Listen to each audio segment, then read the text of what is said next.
Jesus' name we pray.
his colleagues in the ministry who is very active, in advocacy, just got arrested.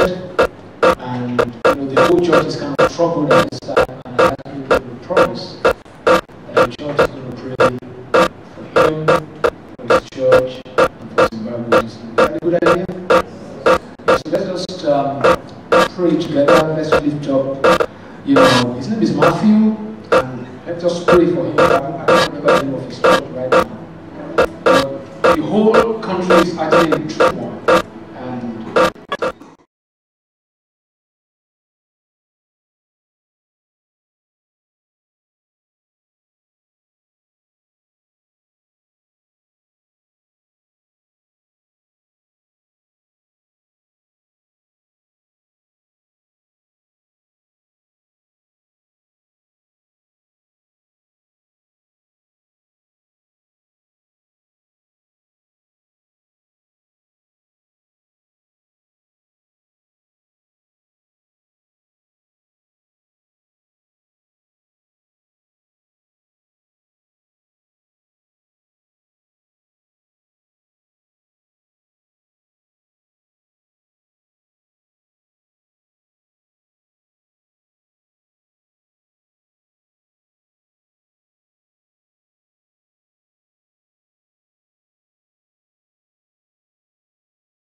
In him dwells all the fullness of the Godhead.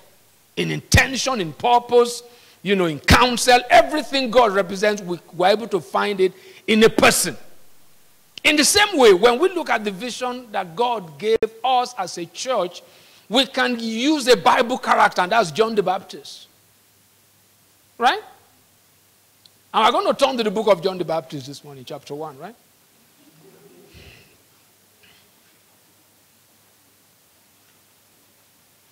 But it's not John the Baptist that wrote it, right? It's John the Beloved. The one who, the Bible says that he was closest to Jesus. He leaned on his breast. That's how we conclude that he was the closest, right? He's the one Jesus spoke to in codes. He's the one Jesus whispered to his Judas that's going to misbehave, right? They were very close. So he now gave, if your Bible is like mine, said in John chapter 1 from verse 19, he said, this is the testimony of John. That is, this is the story of John. This is how John expressed himself when the Jews sent priests and Levites from Jerusalem to ask him, who are you? In the same way, life we ask you. Situations we ask you. Circumstances we ask you. Experience we ask you. When you come in here, we are being asked. Even if you have not asked us literally, every time you look at things, there are questions in your heart. So every church has that responsibility to be able to say, this is who we are. So that you don't just come here and assume. Because one huge uniqueness of this church is that everybody who is a member of this church, this is not their first church. True? And to that extent, that means you've seen church in a certain way before. And the natural tendency is for you to come here, and that shapes your expectation. So he said, who are you? And John confessed. And he did not deny. But he confessed that I am not the Christ. And they asked him, then, what then? Are you Elijah? Can you see presumption? Right? Are you Elijah? Are you this? Are you that? And the same thing happened to Jesus, right? When he asked, who do men say that I am? Everybody has an opinion. You have an opinion about KCP. But will you please give me the platform to be able to tell you, right? This is who we are. There's a way we do things by reason of who we are. And that's why we have an AGM. Because not all churches do that, right? I mean, a particular church, they ask the pastor, what do you do with our money? And he said, you want to know? I'll prepare the account. I'll put it in that room. Go and look at it. Whatever you see there is between you and God, and the guys run away. That's a threat, right? That's a threat. If you don't want to show them, don't show them. We don't have that kind of value system here, right? That we don't do accounts, right? Just say that. He said, I am not Elijah. Are you the prophet? He said, no, I am not the prophet. Then don't confuse it. Then exactly who are you? At the time I said that this is an Orthodox church. He said, really? I said, no, when you hear Orthodox church, you have your own definition. But I'm using the word Orthodox as a word that describes a particular kind of institution, right? Orthodox means right, straight, correct, authentic. When you say Orthodox medicine, it means the one that can be measured. Not your agbo. That doesn't have dosage. Right? You know the dosage of dongoyaro. That's unorthodox medicine, right? You just pour it and you just down it. If it doesn't work, take more. If it works too much, maybe drink water.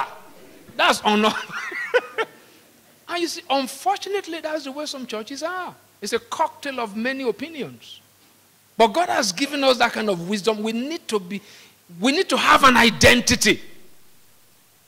And he said, then what do you say about yourself? He said, I am the voice of one crying in the wood. Now, when he said that, he was speaking a language that his audience understand, because that's a straight quotation from Scripture in the book of Isaiah. So he said, Isaiah spoke about me. I am the voice of one crying in the wilderness, make straight the way of the Lord, as the prophet Isaiah said. So that's what he said. And many people might have read it. When I read it, 1997, it came to me that that's exactly the pattern that you are supposed to follow. That's why you come to church, and we say that what we want to do is to make people into the likeness of Christ. So John had some uniquenesses that we have over the years, right? Want to follow as a pattern. Number one, John didn't follow the natural pattern of prophets before him. From birth, he was born by parents who are past menopause. Right? That's not normal, right? Right? When he was born, his naming ceremony didn't follow usual pattern. Because normally when they give birth to a child in that climb, they just name the child after the father. They call the child, if it's a boy, Junior. Right? So when they came to name this child, the Bible says that they will have named him Zach. Zach Junior, you know. Father's name is Zachariah, right? But this time you know the story. The father was deaf. So they also write the name. They were expecting him to start with with Z. But when he wrote, the first letter he wrote was what? It was John. It was J. So that level of strangeness is there. And honestly, for KCP, we don't plan it. Right?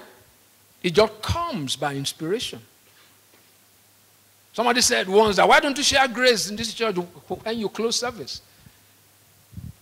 The answer I give at every point in time is different. The last person that asked me, why don't you share grace when you close service? I said, we don't close service. Sometimes I tell the person, grace has been shared. We don't close service. Because service doesn't end because we've left this place. Our church does not close. Right? For example, we don't celebrate Christmas. Right? Not that we don't believe in Christmas, but we don't celebrate it as a calendar it's on our calendar. Because we have an understanding that Christmas is not just a day. So these are the kind of things. So John was undomesticated, deviated from usual pattern. And he was given a message that was uncommon. I've told you that many times. The first service he had, the first statement he made in the service was to issue an abuse. So your father are snakes. Your parents, they are snakes. That was the first message. If you read King James, you say brood, right? Of vipers. If it's today, you say your papa, your mama, they are snakes. You know. John introduced a new concept. His diet was different. His fashion was different. Right? He was eating spaghetti and locusts, right?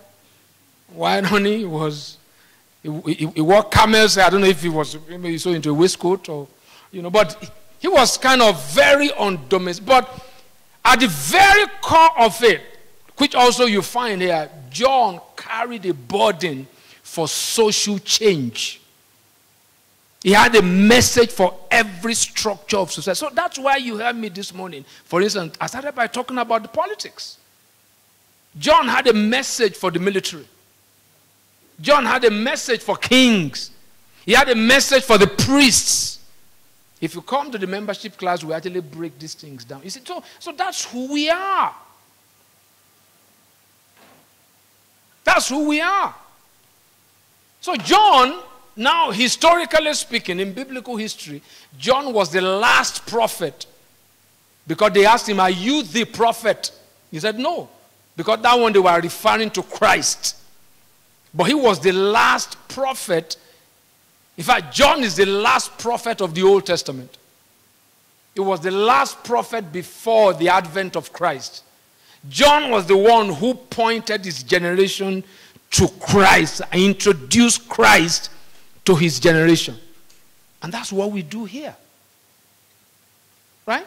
In fact, it got to a time when they looked at John, the Bible says people wondered that this might really be Christ. You see, you should also have that kind of testimony.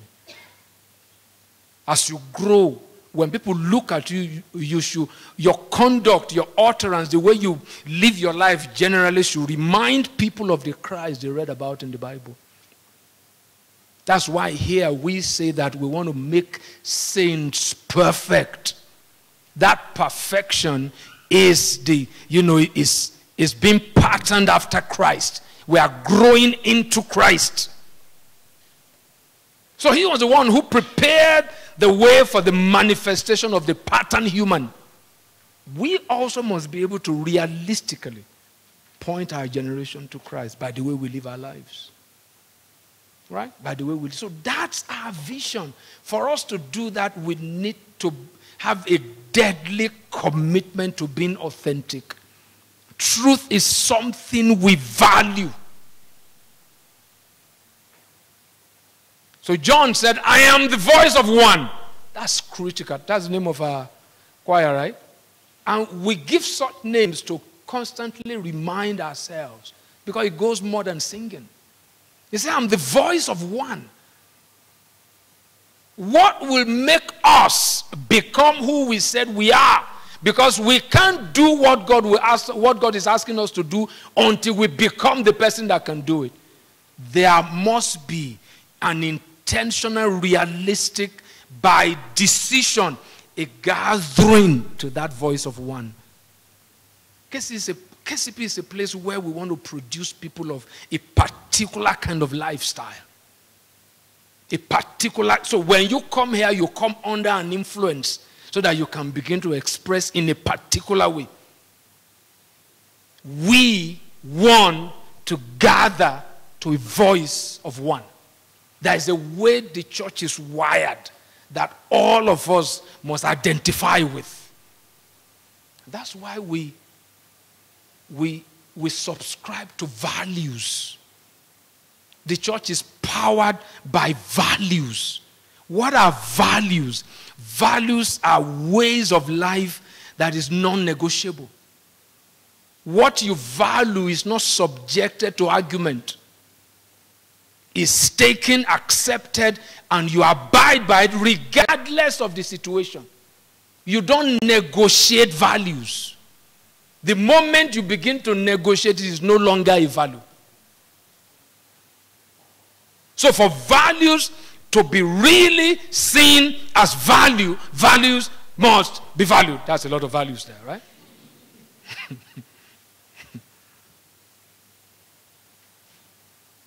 And the focus for this AGM, where I want to really sensitize us to, is that we're at a time now where we need to place a correct value on the values of this ministry. Accord it the respect that it deserves. Why am I saying that? The easiest thing for humans to do with God is to replace him by themselves. You see, you look so much like God. It's so easy to think you are God. You might not think it, but you act it. When you are no longer under any kind of authority, you are already acting like God. Can I share a secret with you?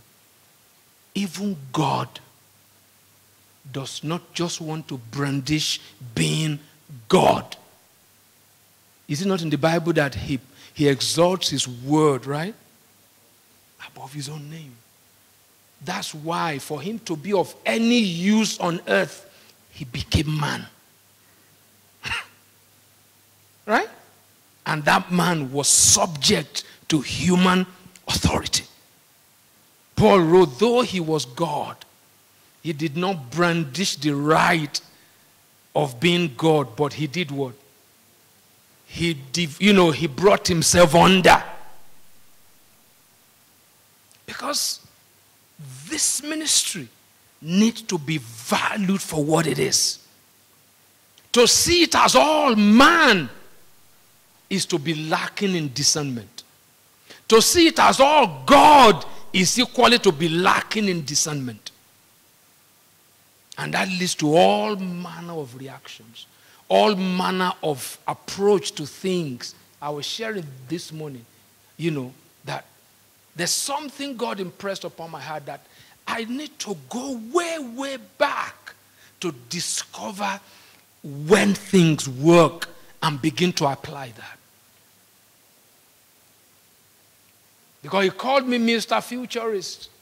He said the future is not ahead, it's behind. Going forward without being inspired by what has worked, what is godly, what is of God, you can only continue to go astray. Because God doesn't move from where he is. There is a pattern in Scripture that can be improved upon. The Bible can't be improved upon. Civilization can't alter the Bible. Rather, the Bible determines what is civilized. Because what I've seen in the last 2 years is that this church has become common. Right? You see, the church is common. Please listen carefully to me. The church is common. Or God will make himself common, accessible. Right? But when you don't see God as God, you handle it as common. Because it's even gotten to a point that people can easily decide on how they want to relate with the church. Right? That has, because I'm going way back, like I said this morning, if you minister here on a Sunday in any capacity and you are not here by 7:45, for that day you won't. We've said it many times, but my guys are full of mercy. They bend the rule. But when I kneel down and I pray for you, I'll tell you. I'll tell God to punish you. You know that kind of prayer? God punish you. And I'm serious. For you devaluing the church. For not raising those kind of standards. Right? That's the way it's going to be.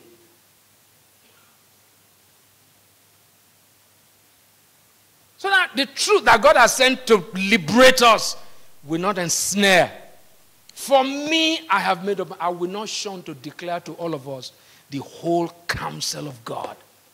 You see, God's name is Emmanuel. Right? What does that mean? He makes himself common. Right? God, who is high, who doesn't need man, chose to be with man, to be in man, to use man, to limit himself by man. But that man can only be useful in the hands of God when you daily remind yourself. I remember our pastor would say in those days that he would sit with God, right? And sometime in the place of intimacy, they will crack jokes. Right? So sometimes God will laugh. I said, but he will daily remind himself, this is the creator of heaven and earth. Right? This is the creator of heaven and earth. This is the one who sneezed and the sea parted. Right? It's in Psalm 105.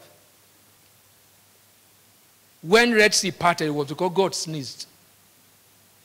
Can you imagine? And the sea parted. That's the kind of God. Pastor Luby will tell us in those days, I've forgotten the measurement now, how hot the sun is. Who knows? The scientist here. Where's Chief? You have forgotten. Okay. He told us the temperature of the sun. How hot. He said, that Son came out of God. Right? And that God comes to dwell inside of you. That's how he humbled himself. God is in among his people. It is religion that presents a one-sided God. The first thing I told people in this church in those days when we started was that I am not a pastor who comes in when your eyes are closed and leaves when your eyes are closed.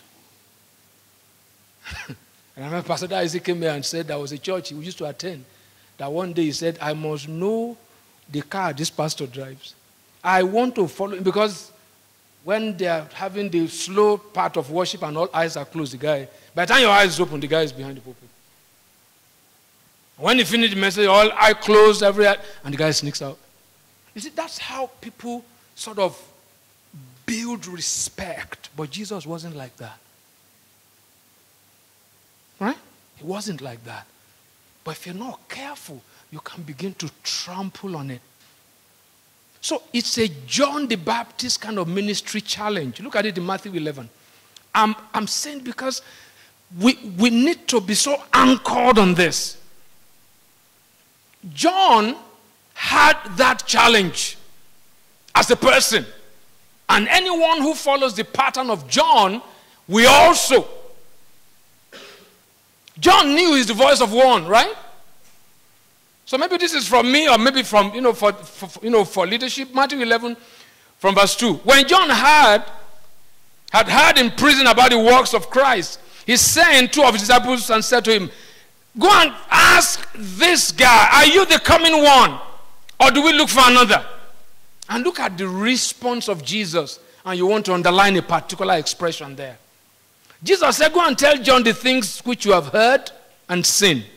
What are they? The blind see, the lame walk, the lepers are cleansed, the deaf hear, the dead are raised, and finally, the poor, right, have the gospel preached to them. You see, that is so critical. Because at a time, the gospel was elitist. It was for a special few. You remember when those guys were speaking in tongues, and they were doing all kinds of things, and they said, how come these guys didn't come to our school? Right? They were not part of our seminary. How come they know all these kind of things? Because as at that time, you have to be in the elite class for you to have access to the gospel.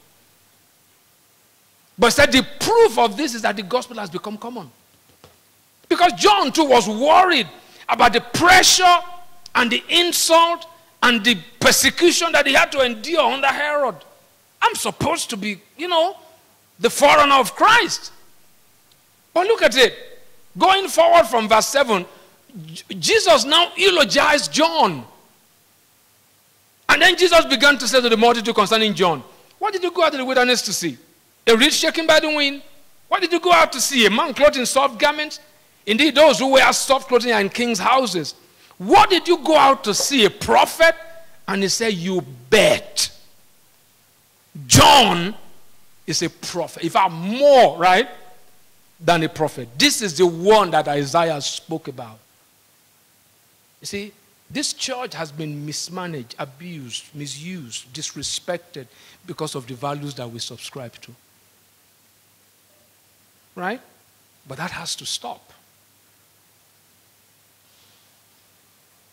It has to stop. Because values must be valued as values before it can be really seen as values. If you spend about 5 years in this church, you've had opportunity to serve in any kind of capacity. Some have even done to say that if this has been done, I'm going to withhold resources from the church. Honestly, that's unfair. Because it has been done in another way, that won't happen. What are we doing today? We are actually expressing one of the core values, which is accountability. And honestly, for that, you should rejoice that you belong to that kind of a congregation. I was counseling a guy this week. I mentioned the story in the, in the early risers, who just made, some money that he's never made before. And I said, the reason you had a challenge was because you were not accountable. I said, the money you got wasn't for you alone. But you've already started spending it before you got it. And your story that you've spent part of it before now can't be trusted. You are not open enough. This church wants to pioneer that level of transparency. And you need to embrace that too in your own private life. How many of you can actually say how much you earned in 2018 and how much it was spent? Do you know how much you spent, you used in blessing MTN last year? You bought so much credit and data as if you have shares there. Can you set targets for yourself that this is how much I'm going to spend? It's called discipline. So that's why we do that in this church. It's something to treasure. And we hold on to that. I was telling that guy, I said, in my church, the whole church should know how much I earn. And he was surprised. But honestly, we do this as an example. Because if you don't do it personally in your own life, you won't value it because we do it. He might even give you a topic to gossip about. So we're going to be telling you. We're going to give you a report of our stewardship. But honestly, going forward, let us give the true value. Please put on the, it's actually Michael Glegba is doing some other things that is equally important this morning, so you couldn't give this part of the presentation, so I'm going to do that on his behalf. But we want you to be on the same page with us, right? And if you, at the end of this, if you have any kind of question, but know the message I've brought about the values, it's time to accord the respect and the reverence that this ministry deserves. It's not something to trample upon. It's not something to behave anyhow. It's not something to just come and, and just behave the way you like. Just because we don't operate by law. We don't tell you how to dress. We only tell you be decent, right? But that doesn't mean you kind of, do things anyhow. We don't cajole you with offering. We don't cajole you into tithe. But that doesn't mean it's liberty to be irresponsible. We will not shun to declare to you the whole counsel of God. But my heartbeat going forward is that please, this ministry rides on the sacrifice of many. And it shouldn't be trampled upon. If you are asked to carry out any kind of assignment, you want to do it dutifully, faithfully, and in a very accountable way. Not the way you like. A house that is divided against itself, the Bible says what? It won't stand. We've made it in a very simple way in this church that when you come to this church, listen carefully, it might confuse you. Don't come here to say you want to come and serve your God. No. You want to come and serve God the way He's expressing Himself here. Right? We gave the example then. If everybody comes to church in the morning and God has told them where to sit, we don't need ushers. Right? And that will be chaos. If God should tell everybody where to sit this morning, it's cold season now, nobody wants to sit near the AC. When it's hot season, God will tell everybody to sit close to the, right? So when you come in here, who is the God that will tell you where to sit? Is that usher? And you bow to that God. You obey that God. If you can't obey that usher, forget it, you can't obey God. If the small girl, leading us in worship here, I say, lift up your hand. And you say, who will be this? You can't obey God. You can't. So don't come here to serve God. Because we also have different kind of gods. Right? All manner of gods. So this is not a place where we say praise your God. It's praise the Lord, right?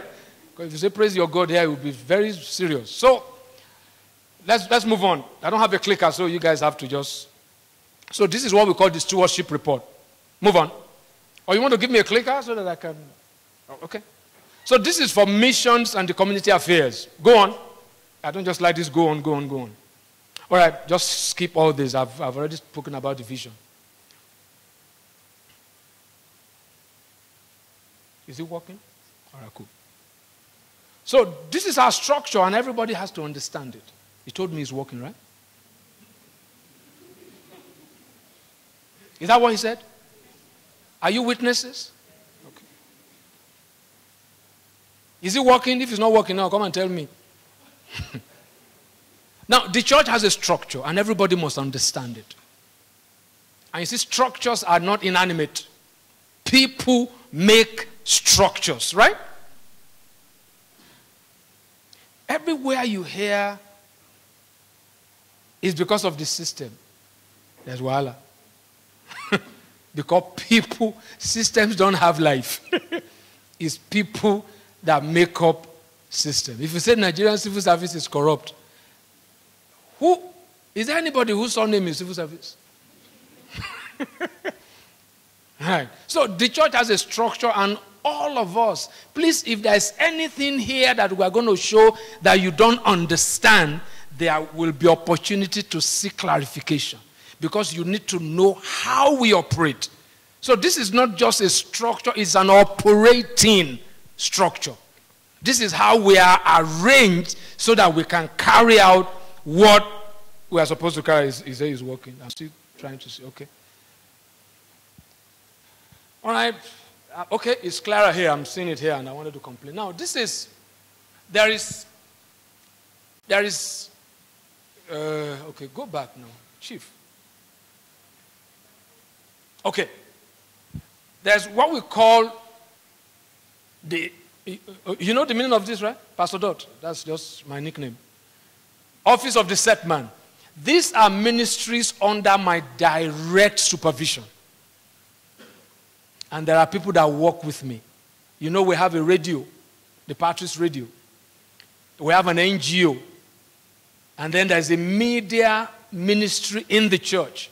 And then we have a studio. And then we have a leadership center. This is outdated.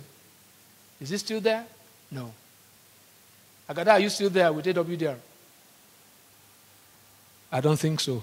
Collins? I don't think so. But okay. But these are the guys. Joe, I don't know. They keep changing that guy's surname, so I don't know which one is going to bear next week. Joey Makama is the manager of the Patrice Radio.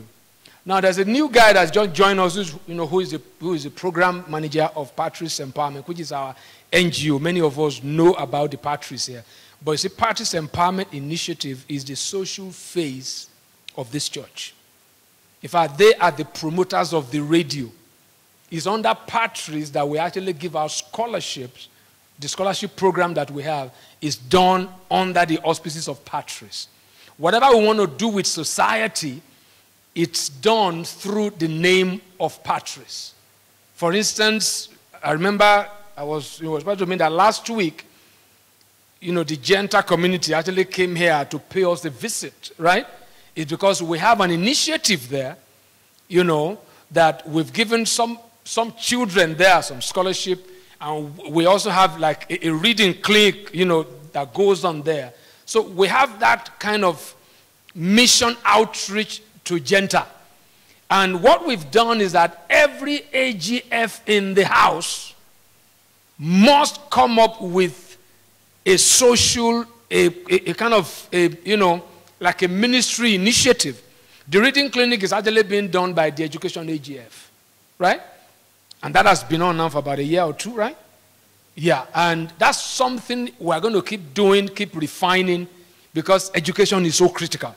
So they are not just teachers worshiping here, they also have a social face. So please, if you are here, you don't belong to an AGF, you want to really, really become part of that.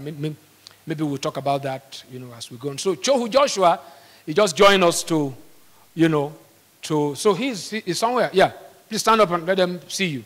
That's Chohu, who is the guy in charge of Patrice. And then media, we still have Matthew there. M4, which is a musical studio.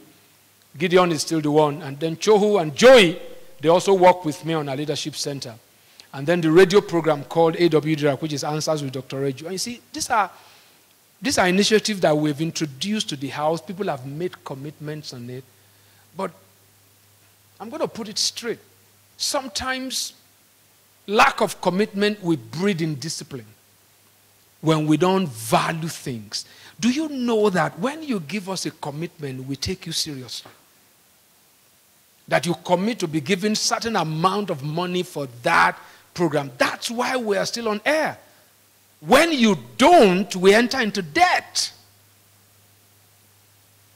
And I hope it's part of the, the account, how much we are really owing. So we see, it's because you promised us, and based on your promise, we entered into a kind of, a commitment. So please, let's take those, there are sometimes we don't know. Some of us promised that we're going to sponsor some kids in school, and you just pull out. If that child is yours biologically, and you run into some financial trouble, won't you do something about it? We take you serious. I'm begging you, please also take us seriously. We won't take on those kids if you don't promise. We took them on because you promised. So this is how this thing works. Because a lot of us made that commitment. I think it was 4,000 is it 4,000 a week? 4,000 a month. Right? And that's 1K a week.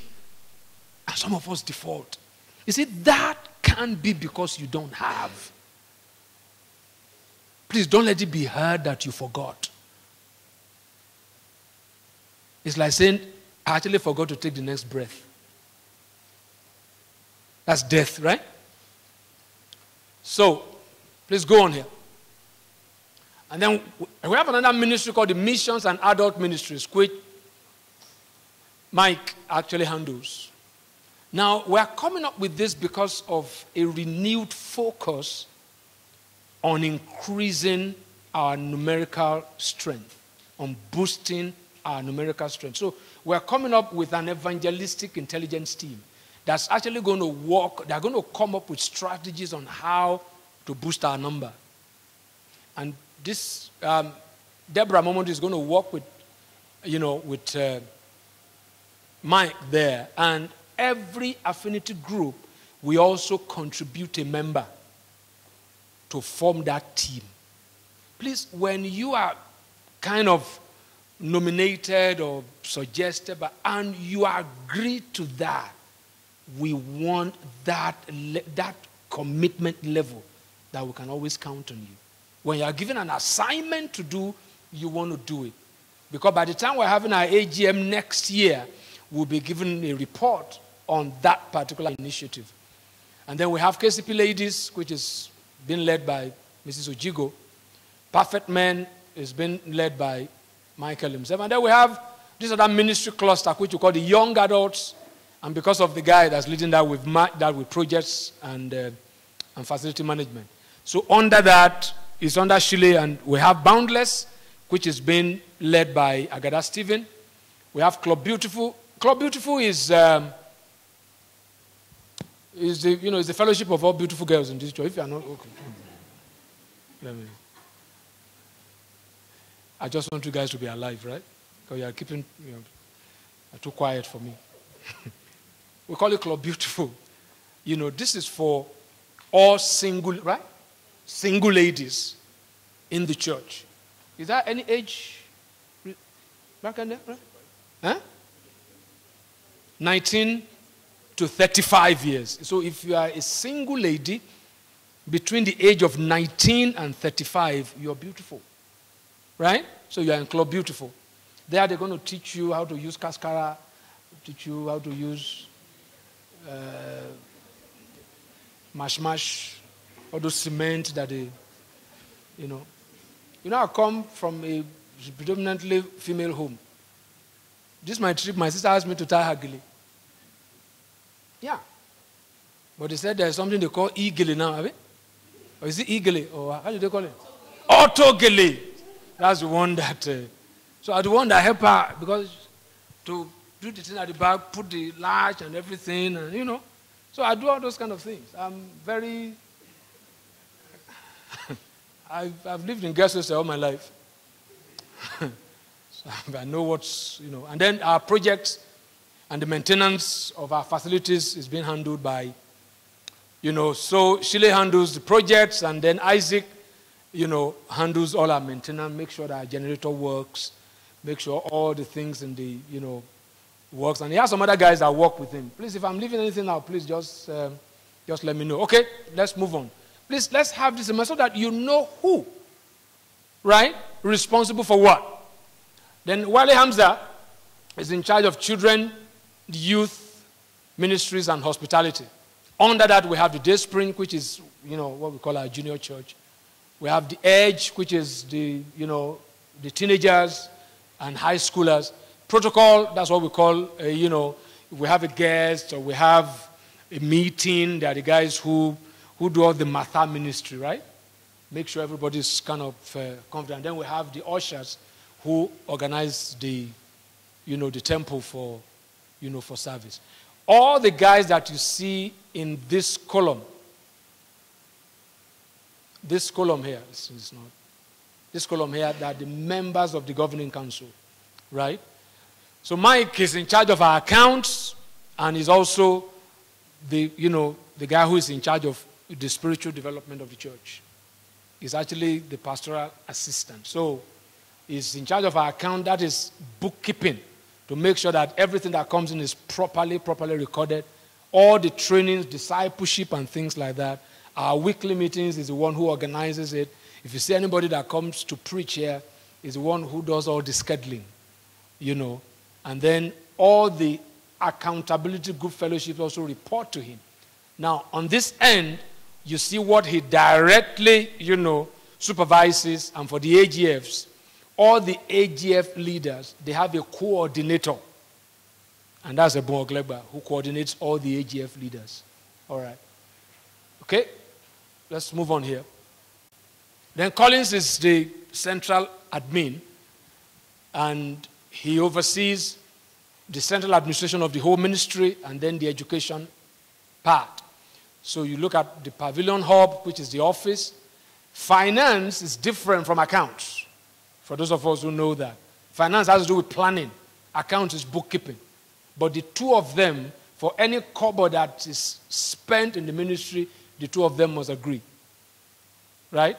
There's that dual control, you know, that's actually on that. So Milestones is the ministry that takes care of our transition, you know, processes. And you see, that's another area that I really want to say, that I want to sensitize us to. I mentioned this in one of my teachings in the university in Kenya, and one of the professors came to me and said, you need to really give me a write-up on that because we want to incorporate it into his teaching. You see, it's so critical that we don't let life live people, but people live life. People go astray because they don't properly harvest the transition stages in their lives. You see, sometimes religion can make a girl wear long skirt, right? But that doesn't guarantee that he knows when to keep up the skirt or keep it down. Right? There are some activities in life that religion gloss over. I met a lady this week who said she anchors a program on telly about sex education. And I was so interested, and I started telling her that that's a very, very critical issue of life. But you see, when you talk about sex education, important, critical, you must put it in cultural context. Because sex is not just an activity, it's a whole lifestyle, right? I said, when you teach about kissing, in the West, kissing is a way of greeting. Africans kiss as foreplay. Right? So you have to teach that Africans don't kiss except you have been westernized. But even when it has to be properly, we need education. No girl under our watch should menstrual cycle meet as a, for a surprise. A boy, before having wet dreams, must have an understanding of it. Are you with me? These are things that the church gloss over. We don't teach it. We take the issue of sex as secret. And like I've shared here and I told that lady, I said, sex is the most obvious reality of life. When you see a human being, the human being is announcing somebody had sex. It's not a secret. It's not a secret. We want to teach hygiene. None of our young ones must grow up having body odor. Right?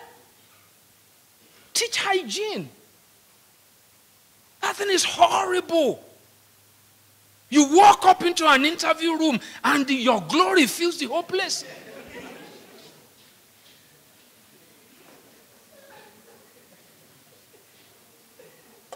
Yeah. You see, you don't live in the West. You need to bathe. They don't bathe daily in the West because they don't sweat, right? They don't. That's why they bath with perfume. They just pour perfume. Or they just do top and tail.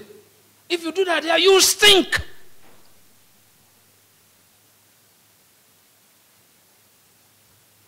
These things, don't gloss over it. I shared with her my experience in Zambia. Part of the rites of passage for marriage, when the night before the girl gets married, the women will gather around the girl and teach her about the technology and the theology of the bedroom. Right? Yeah. Cleanliness and all those kind of things. I pray our KCP ladies will grow into that, where they're able to put that young girl in the center and teach her the dynamics of what happens, in that room. Are you with me? You see, if they don't learn it in the open, they will look for it in the secret. Our young boys and girls must not learn sex from books or TV, because that's where most of them learn it. So, milestones is very critical. Expressions, those are people who make this place beautiful, do all this kind of decoration. The marriage affairs, that's also all connected to this. You see, we have a tradition here. There's a whole cultural package as regards marriage. For example, in this, if you are a member of this church, you don't talk to someone that you want to marry her or agree with somebody you want to marry him without first of all clearing with the leadership. And we often give this provision. If you join us and you already have something going, come and declare it. And we will talk about that together. When you look at the original, that orthodox marriage vow that people exchange in church, right? There's a line that said it must not be entered into unadvisedly. Who you are going to marry can't be a personal decision. It's ungodly. We are not going to control who you spot. Right? But we control when you express the desire. We want to be part of that process. Right? And honestly, you need to give us the room to tell you that that road is not good. Or this road is good. And the truth is, honestly, we might not be able to explain when we say this is good or this is not good.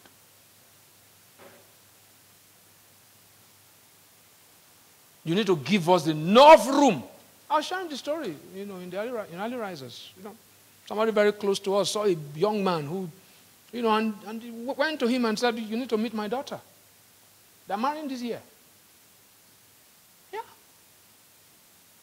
You see, there are many things we leave to chance.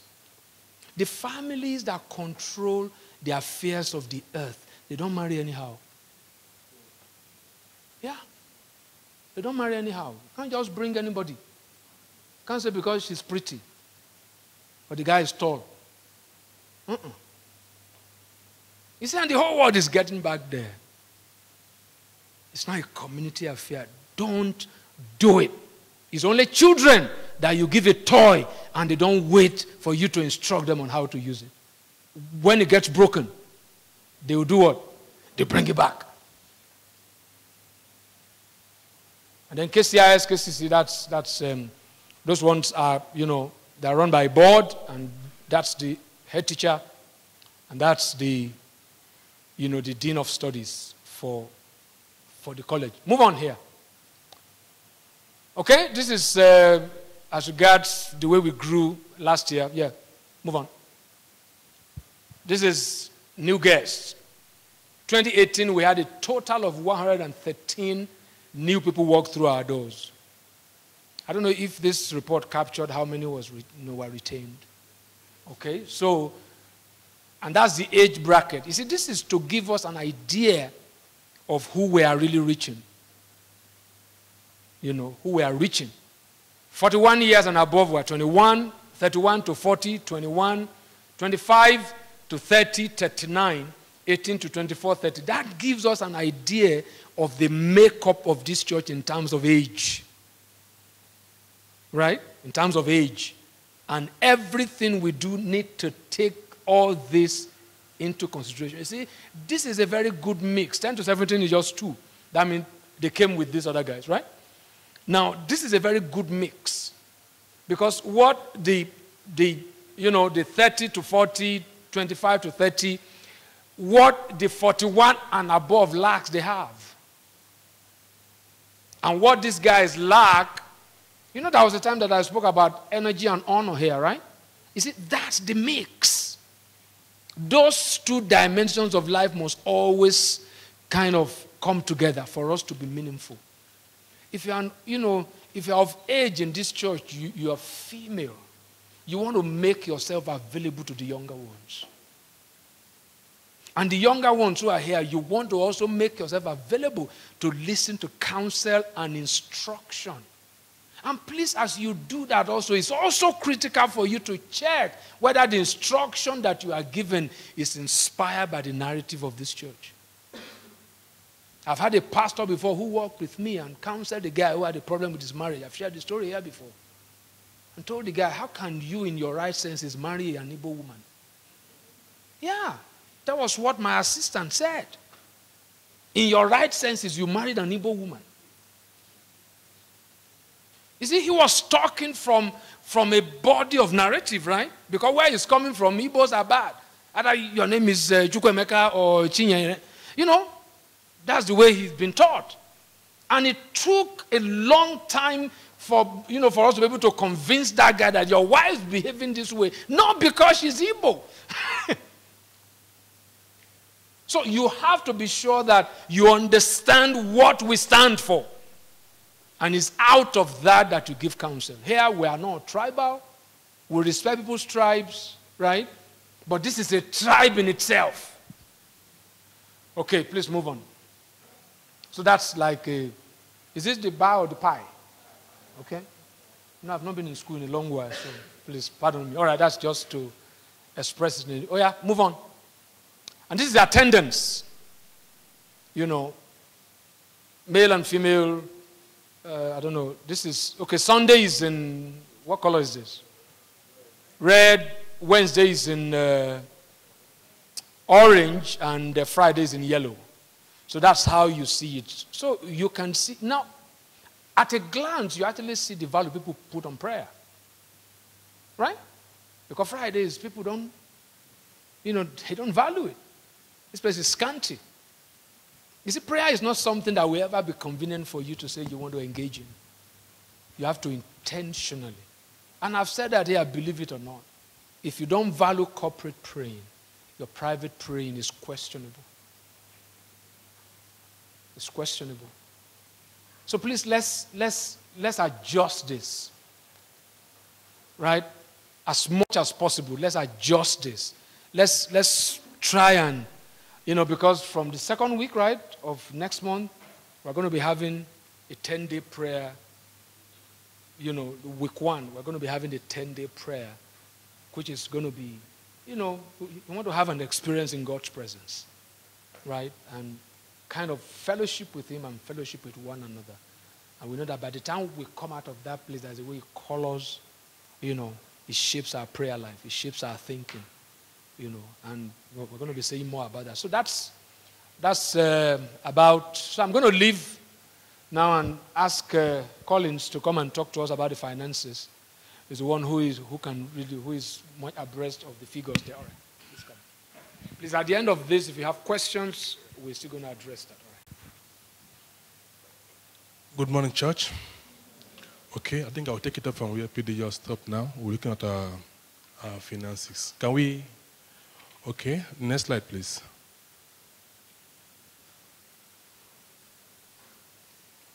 Next slide, please. Okay, next slide. Annual financial report running from January to December 2018. Okay, next slide. Let's quickly run through that.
year, 2018. As compared to 2017, okay, under hub expenses.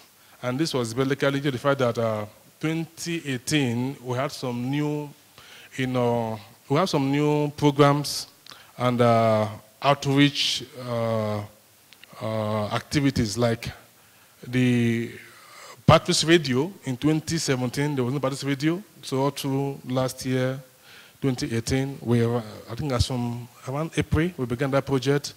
So all that increased our expenditure that wasn't really captured initially, okay, in the hub expenses. Also talked about live streaming of our programs. All that came strong this last year.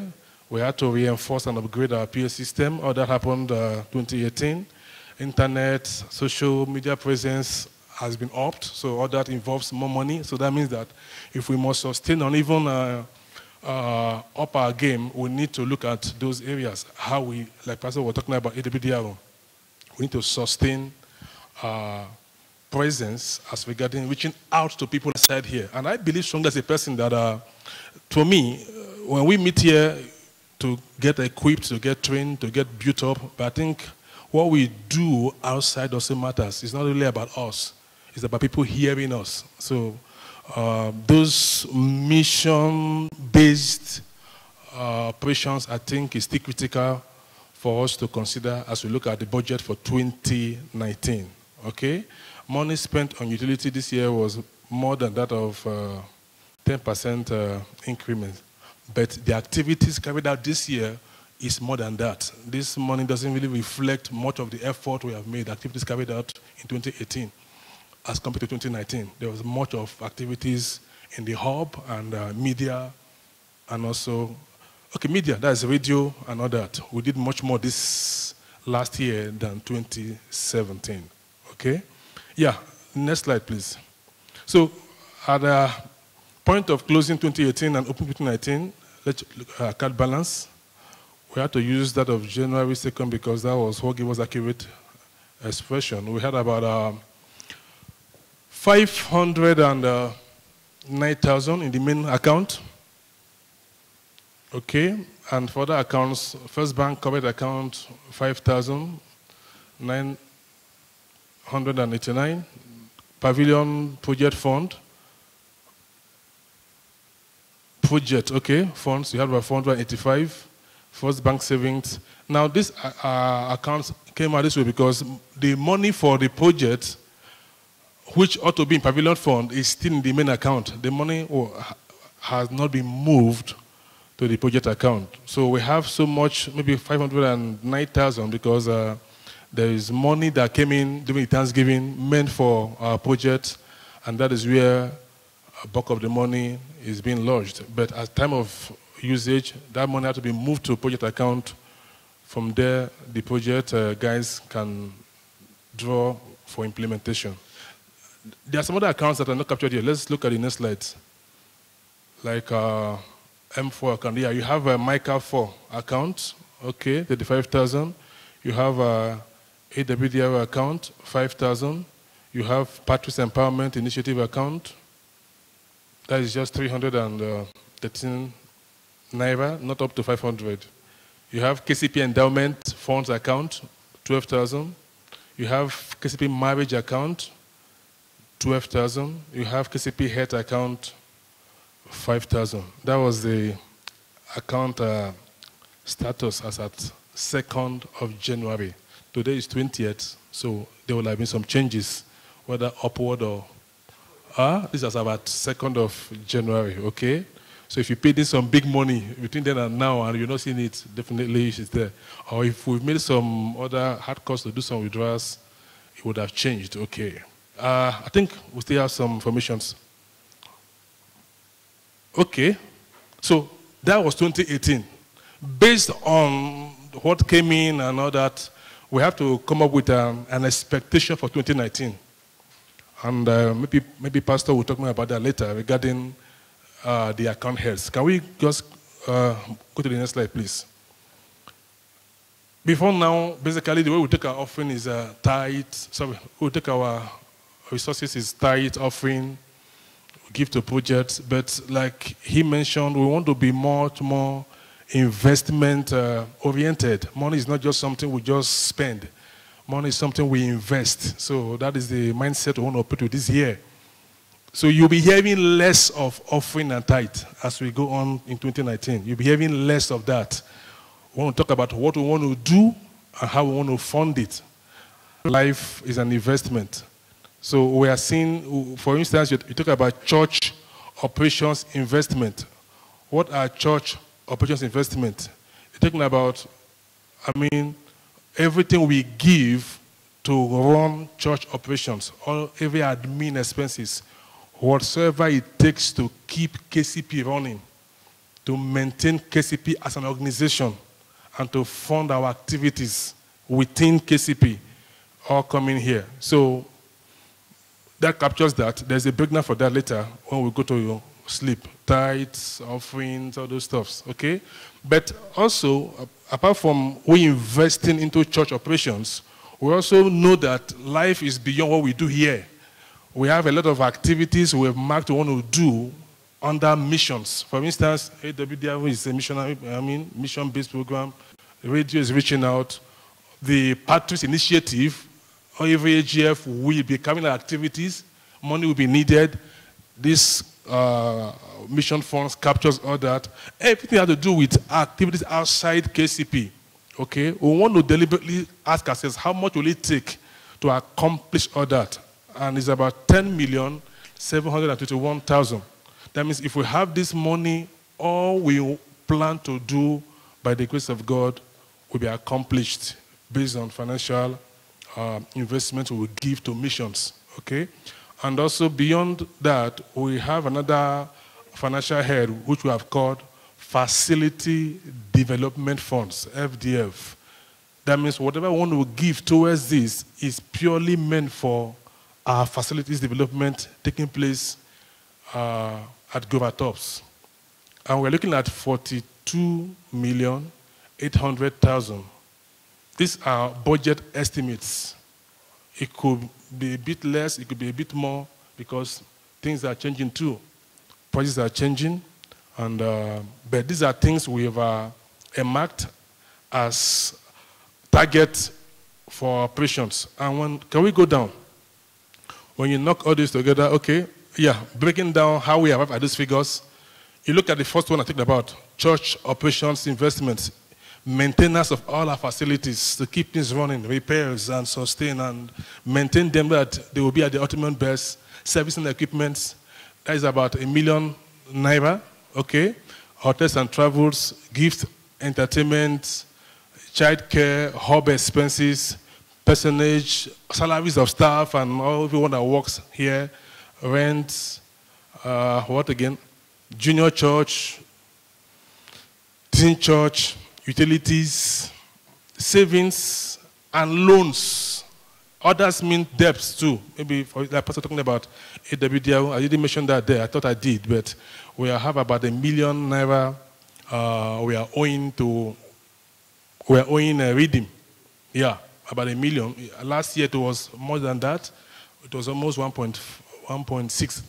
That was in 2017. But in 2018, we were able to pay all we expended and reduce the debt to about $1 million. And I believe in 2019 we should be able to clear that off if this funds comes in. So it's about 20 million should handle every of this in 2019. We're looking at 18,103,000. Just one figure, 20 million should take care of church operations investments, okay? The next slide talked about mission funds. And we give a breakdown based on, we've been able to appraise ourselves and find out what is needed. And for AWDR to remain on air for 2019, we need about 3,660,000 to sustain that program in Redeem. And if we are going to some other stations beyond Redeem, we want to go network, or go to other stations, it might cost more. So these are just estimates we are working with. Okay? We have a radio to sustain now. The way they've gone live. Most of the programs like news in the morning is live. So, and the way the radio works, it doesn't work with NEPA like our service too. for them to go live, gen must be on, except we get an inverter. Okay?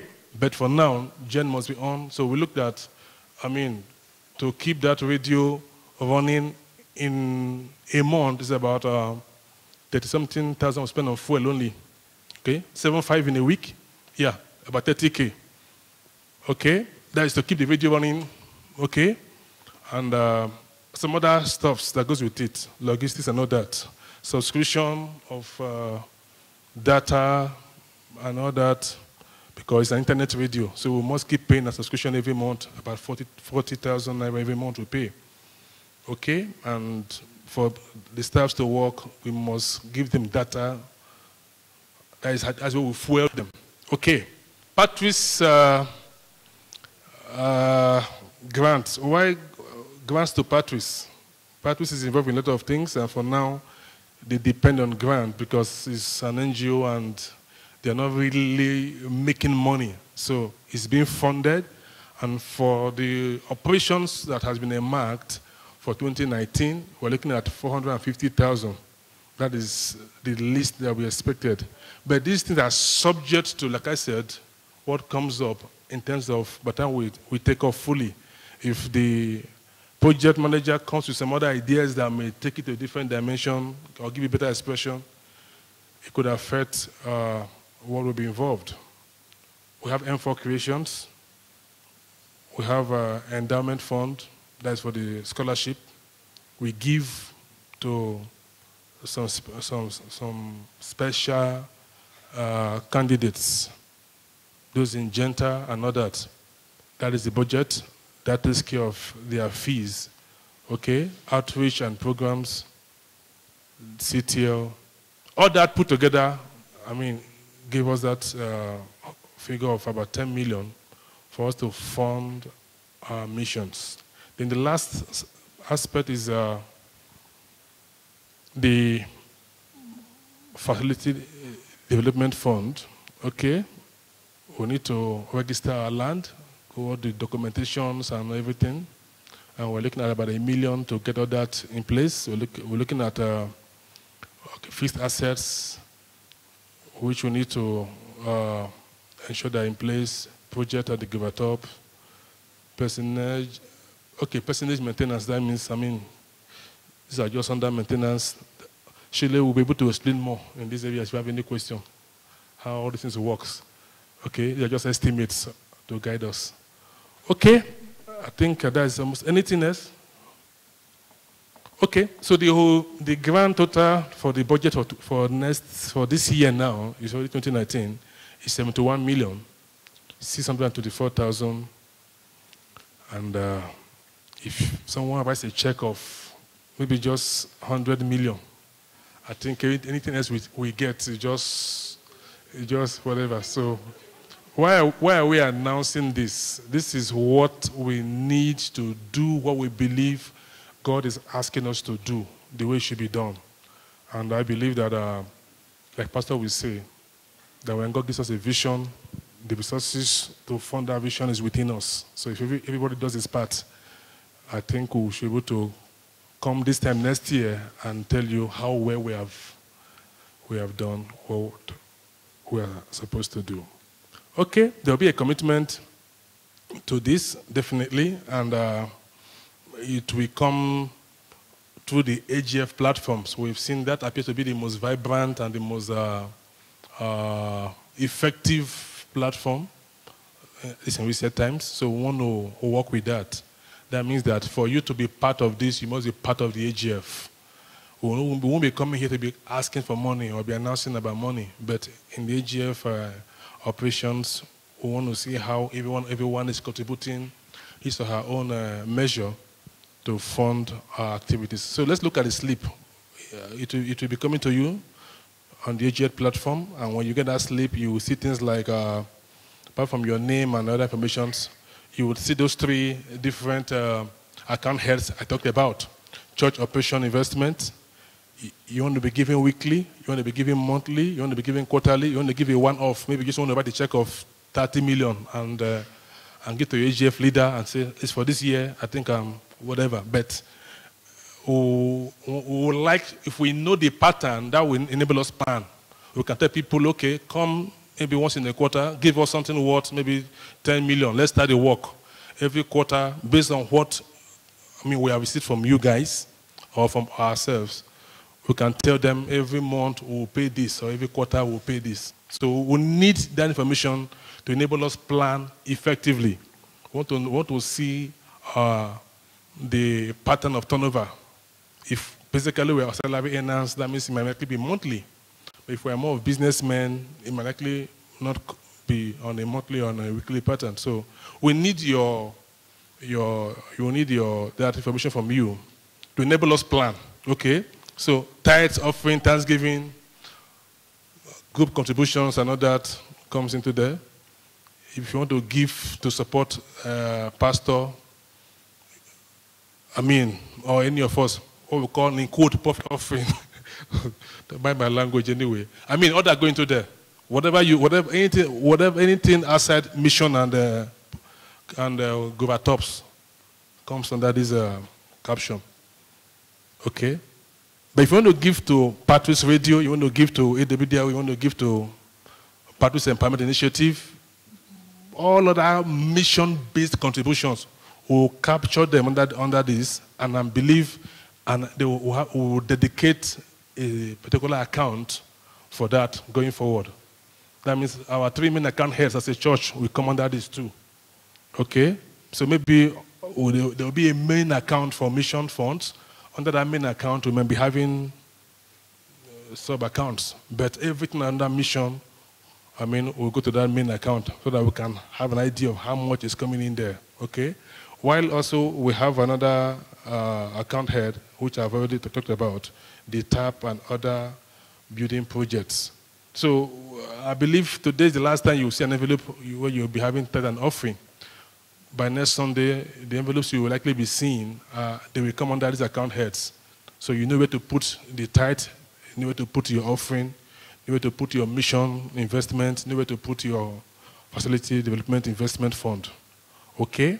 So when we have this, we should be able to articulate how much to expect so that we can plan with that. The budget is 71 million. But if at the end of the day, we are getting more than that, we thank God. But as it comes in, we're able to articulate how to disburse that so that every joint is well taken care of. I think that is the last. Any other thing? Okay, I think I would end it here, Pastor. Yeah. Thank you, Collins. What Pastor Collins is basically saying that by the time we're looking at our accounts next year, what we'll be seeing, please go back to the last, the one before this. What we'll be seeing in terms of income will be these 3 headings.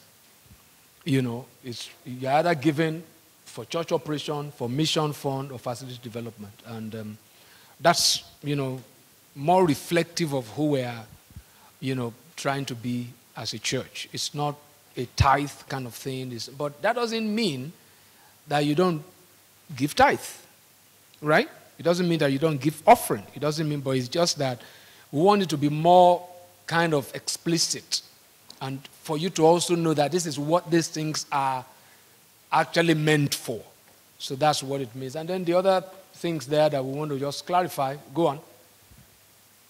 I've already spoken about the evangelistic intelligence team. I've spoken about Patrice's executive team. Marriage procedure, I think I made mention of that also. And then I spoke about values, which we really value mentoring here.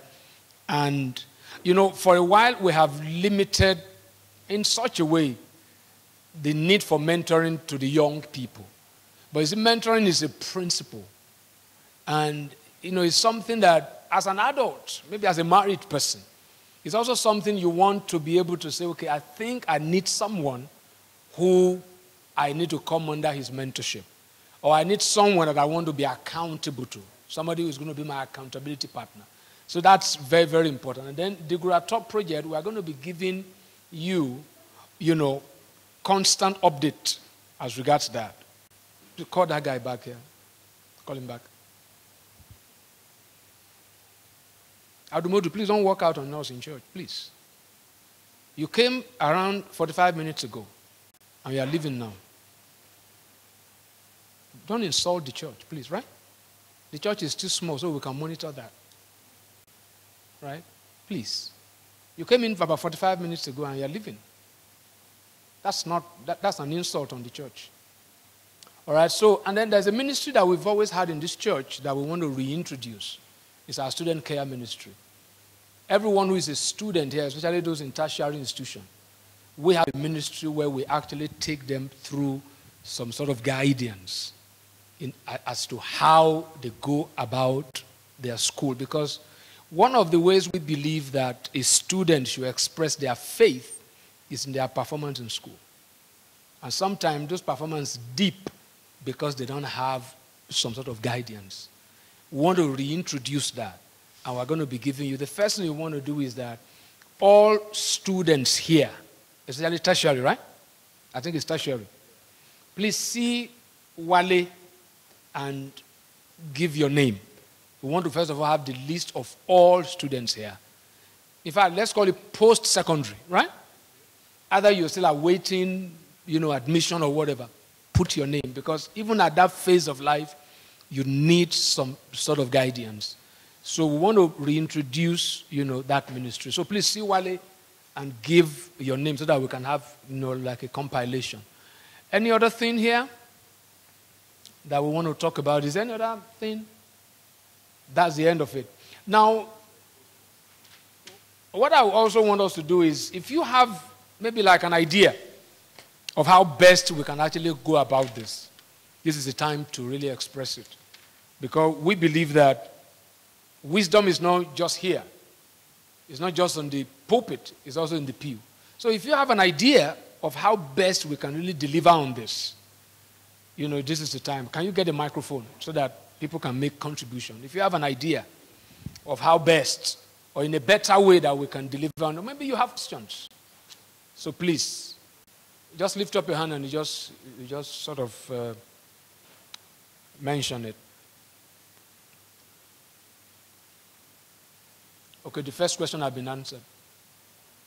Asked and answered. Let's go to the second one. First question is always very difficult. So we are talking about suggestions. Maybe you've seen something there that you believe, okay, there's a better way to actually go about this. Yeah.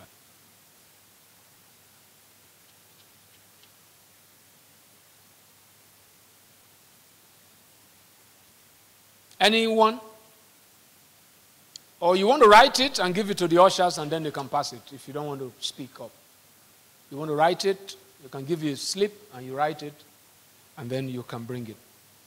Now, we set a time that we want to move to Guratop by September. You see, Guratop doesn't have to be all done before we move. Right? In fact, I believe if it is like 20-30%, Shile will help me out there. If it's about 20-30% done, at least we can have some partial movement. You want to say something about that? Okay. It's something we can actually do. And Guratop is not just the church community project. The school too is making the contribution, and that's not captured there, right? Is it part of that figure? Okay. So the school too, because we are taking the primary school there. And it doesn't have to be all done up, painted, put air conditioning and everything. But as much as possible, if we will do our best, we can actually move there before September this year. And I believe God has given those guys the wisdom to be able to put something that, the easiest one to move is the church, right? We can go there and put up a tent and we meet, But what we really need to concentrate on there is, are the classrooms, And again, if we put up the classroom, we have space now for maybe junior church and small meetings, And also there is a way we're going to do it that 2019 September is actually feasible. It's possible because it doesn't have to be all done up, before we move. We're looking at areas where people might be seeking clarification and we're trying to, he said, if we're expected to be making contribution on 3 account heads, how do I indicate when I give cash? If you do a bank transfer, just indicate it there, that this is tithe, right? There's always a place you write, remarks. Just indicate it. Because that helps us to be able to properly do the bookkeeping. Because each income that comes has an account head.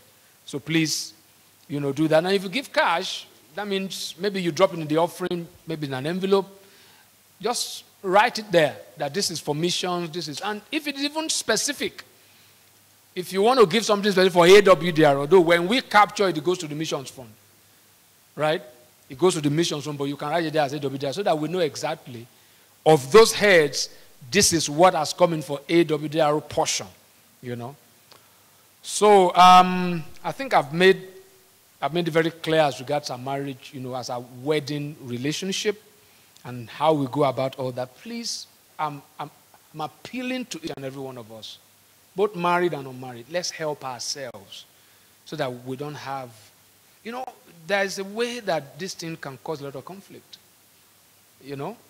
For instance, if a guy goes to a girl and there is a no, relationship is strained. Right? So there's a way we can prevent that from happening. Because if you are thinking about a girl, a guy might have come up before you. You understand what I'm saying? Right?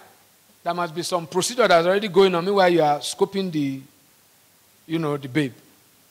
By the time you now rush there and the guy gives you javelin, by the time you now see in church, you are in the same ministry now, you can't properly flow. If the person is singing alto and you are singing tenor, the thing will be sounding like sotendo. So those are the kind of things we are trying to we're trying to sort of protect people from. All right, so that's it. And if, again, if you want to choose a mentor, you need to come and discuss it with us. At least talk to Pastor Mike, right? Because not necessarily, because somebody might ask, can I choose a mentor from outside? I have issues with that, right? I have issues with that. So much so that I even have an issue if your best friend, your confidant, is not a member of your church. I have issues with that. Because he doesn't know what you know. He won't know how to really challenge you. Right? You can still go away with something because he doesn't know your level.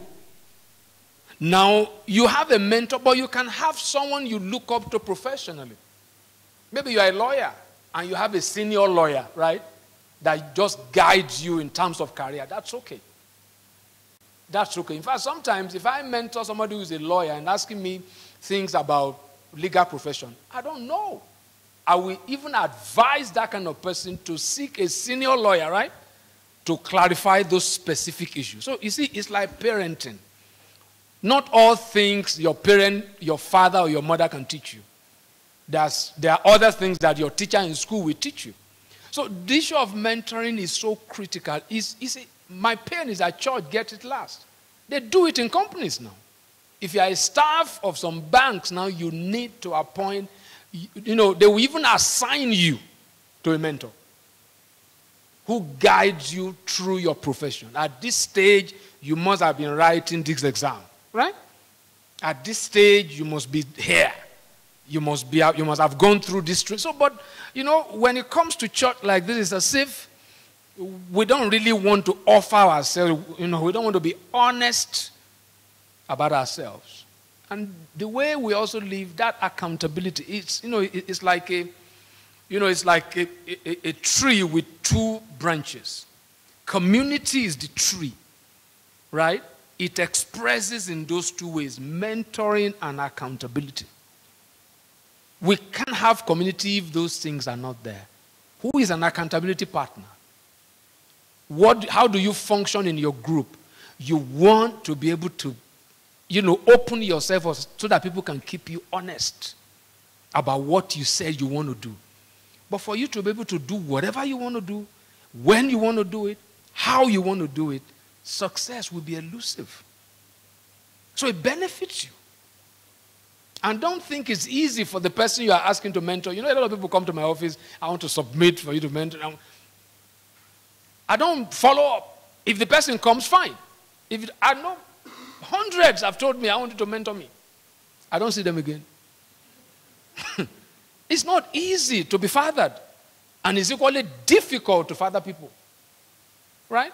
Because you have to be able to, be able to ensure that at every point in time you are keeping a tab on them. In this day and time, honestly, you need a guide. People easily stray. The reason I'm still on Facebook is because of some of you. The reason I'm on I don't know how to do Instagram. I've done Instagram only once in my life, these last 2-3 weeks. And I was very excited. I said, I just did something gram in an instant. That's Instagram. You know, it was fun. Instagram. I don't know how to do it, but I go there and just check what people are doing. You know, some people, they just wake up. I'm just waking up, they post it.